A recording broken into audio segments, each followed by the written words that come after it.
Stories need to be finished. And if they're not, they live on, waiting forever. I mean, there's no time. A story never gets old. It's like it's got to be told, it's got to be heard, it will be heard eventually, and it's there in its full, fresh form, forever waiting to be heard. We are all storytellers all the time. One way or another, we're telling our story. We can't not. And our story will be heard. We will get heard one way or another. There is actually an attuning, just like you do with musical instruments, and then a resonance. And when that resonance is happening, both people are feeling and experiencing exactly the same thing. I'm not only hearing your story, seeing the way you're expressing your story, I'm in your story. If nobody receives it, if the person you're trying to get through to doesn't get it, isn't attending, isn't allowing, isn't attuning, they're not available, they don't get it. And if it's a driving experience, if it's something that you need to tell, the next step, and this is, you see a lot in kids, it's kind of, kids do things more obviously than adults sometimes, you will act it out. You will demonstrate the story. You stop trying to tell it because it didn't work. And so you show somebody how you feel. You break something. You hit somebody.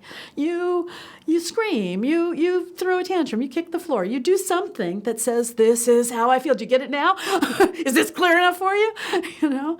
And then, if that doesn't work, because sometimes that doesn't work, that's when you move into displacing your experience directly through acting out on somebody in such a way that you tune them to your experience and you make them feel it.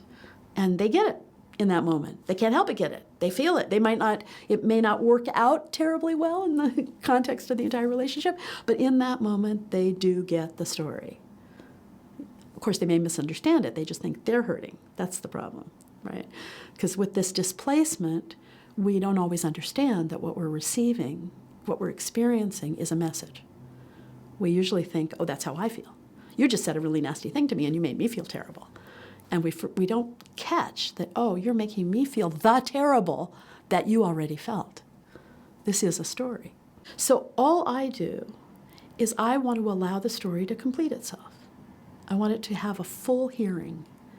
So once I get that dose, that little bit of, yeah, I can feel what you feel, then I forget about you. I forget about who it is, and I just focus only on the experience directly. And I open up to it. I say, it's kind of like saying, with my body and my heart and mind, I'm saying, tell me all about it.